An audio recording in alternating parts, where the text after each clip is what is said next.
Welcome back to Bombastic Nation and ting and ting and ting. Back with some more vibes for all you know what I mean? And notice there's a slight echo when the video plays. I'm working on fixing that, you know what I mean? I'm Mr. Giant, and you know we gonna get into some stuff here. We're gonna go back to Admiral Yi in the series, the third part in the series. This one is Korea, Admiral Yi, and this part is the bright moonlight of Hansando by Extra History. Like I said, it's the third installment. Let's go ahead and YouTube and simmer and see what the brethren Admiral Yi has been up to. I haven't done these here in a while. I'm gonna run through them here real quick, you know, so there's a kind of a succession or a continuation type of vibe going on. Let's get to YouTubing and simmering.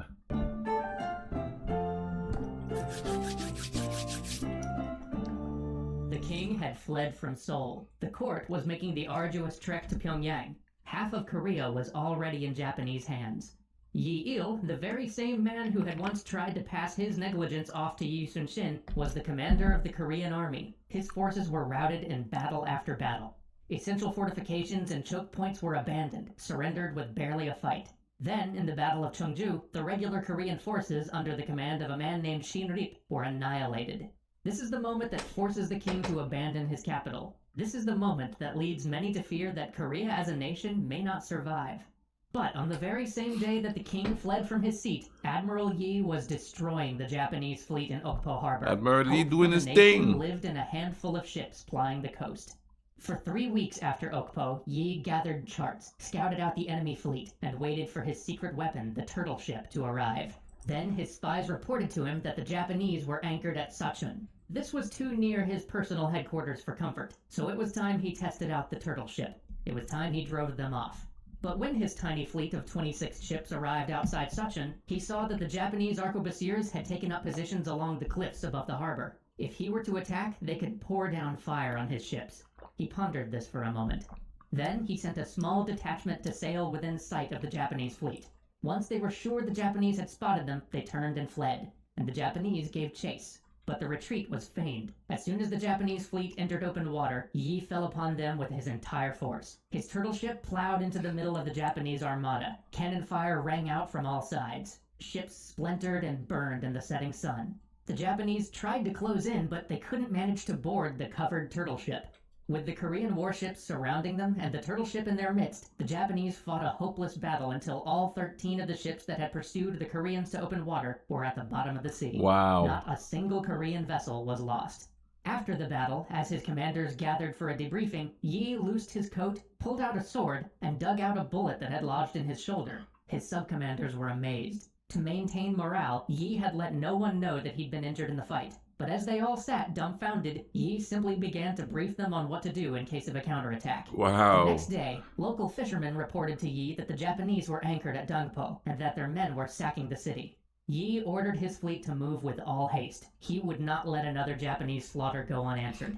When they reached the harbor city of Dongpo, he once again smashed through the enemy line with his turtle ship, positioned it right next to the enemy flagship, and buried shot after shot in its side. With his turtle ship in their midst, the enemy couldn't maneuver, and because the turtle ship had heavy guns on all sides, it couldn't be flanked. It simply loosed salvo after salvo at everything around it. And while the turtle ship caused chaos, the rest of the Korean ships surrounded the Japanese and trapped them in the harbor. At the height of the battle, one of Yi Sun-shin's sub-commanders, Kwon-jun, stood upon the deck of his vessel, drew his bow, and loosed an arrow at the enemy admiral. The shot found its mark. 2 of his men then leapt upon the enemy flagship and cut off the Japanese admiral's head. Seeing their commander's head held aloft, the Japanese were thrown into a panic. Command broke down, and in the chaos, Yi... Man, they were vicious. Like, you know, look here. Wow. You know what I mean? I guess somewhere along the line we tried to make it more humane and we don't do stuff like that. In modern times, they usually parade them around alive, you know what I mean? Like, for instance, I remember seeing the pictures of Saddam Hussein coming out of the hole that he was living in. You know, nobody cut his head off and held it up like that. Guess we did get a little smidgen bit more humane. Yi's ships sank the Japanese vessels one by one. As night fell and the Koreans withdrew, not a single Japanese ship remained. 2 days later, another Korean fleet, a fleet that was supposed to have joined them before any of this began but ran behind, finally rendezvoused with Yi, bringing his squadron up to 51 ships in total. With this larger force, he began to chase down rumors of another anchored Japanese fleet sacking a Korean town. The rumor turned out to be true, and again, Yi pounced upon the Japanese while they were disorganized, plundering a town. Again, Yi sent his turtle ship into their midst, and again, he used a feigned retreat to lure them out into open water, although this time he did it to keep the Japanese from fleeing to shore if they were defeated. Again they followed, and again, upon his signal, his fleet turned upon their pursuers. Again the Japanese admiral fell in the battle, and Japanese morale broke. Again, the Koreans trapped the fleeing vessels, and again, the Japanese fleet, They're using the 26 same ships in all, technique. was destroyed, without a single loss for Yi's forces. Turtle ship was OP. Upon hearing of all this, Hideyoshi was furious. He was so close to conquering Korea. His men had taken Pyongyang. The Korean court had been driven all the way to a tiny border village. Any further and the King of Korea wouldn't even be on Korean soil anymore. There was only one province he had not yet been able to overrun, Chola, where Yi was based. And without control of the sea, he couldn't resupply his massive army in the field. Yi must be destroyed. The order was given. There would be no more land raids from his navy until Yi's fleet was at the bottom of the Tsushima Strait. He ordered his admirals to pool their forces and to form a massive fleet to sweep aside this admiral that was causing him so much pain. The three main Japanese admirals were to gather their fleets in Busan, but the admiral with the largest fleet, Wakisaka Yasuharu, decided that bringing the fleets together was taking too long. Side note, if you watched our Sengoku Jidai series, this is one of the men who would eventually betray Ishida at the Battle of Sekigahara. Anyway, eager for glory and unwilling to wait for the rest of the Japanese forces, he set out with his 73 ships. I mean, why wait? He had 73 of the best ships in the Japanese fleet, and he knew Yi's armada, however devastating they might have been so far, was a small force. But Yi hadn't been idle after his last battle. He'd been drilling his men in new tactics and constructing additional ships. With these new additions, his fleet now numbered 56, and most importantly, with 2 new turtle ships he could bring to bear. On July 7, 1592, a local farmer came to tell Yi that he had seen a huge Japanese armada, at least 70 ships strong, in the Kyonerang Strait. Yi had his fleet there by the next day.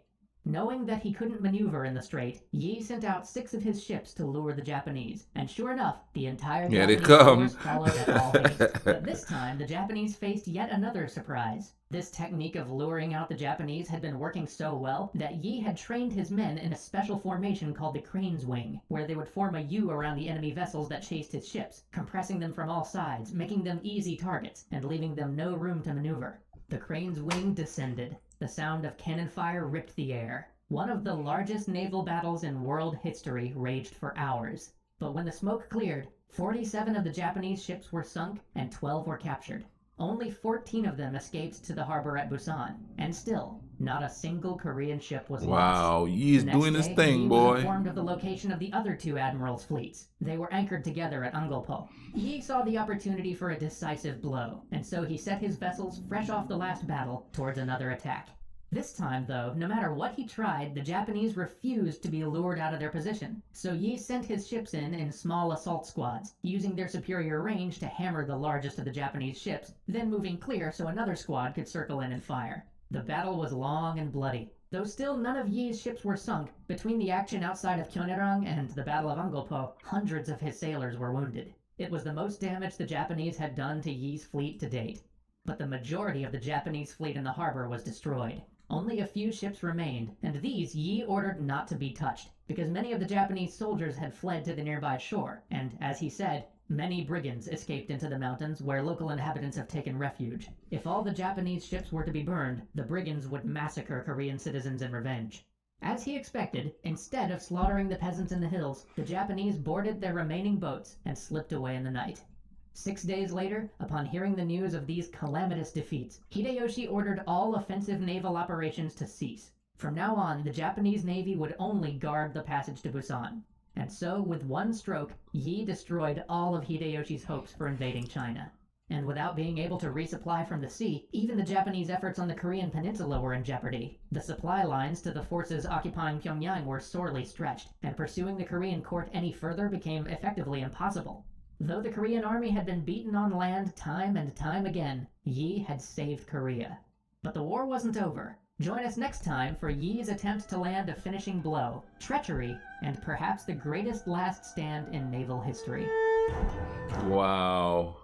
Wow, I forgot how riveting this series was, you know what I mean? All that strategy, and I think this is intriguing me because it's naval and I'm from an island. Even though we don't even have a navy, you know, we don't even have nothing like that, but still, you know, fighting through the water and stuff like that. I'm gonna leave a link in the description for this video. Go check out Extra History. They have a wide range of stuff in there. Go over there, check them out, you know, watch what they have and stuff, you know what I mean?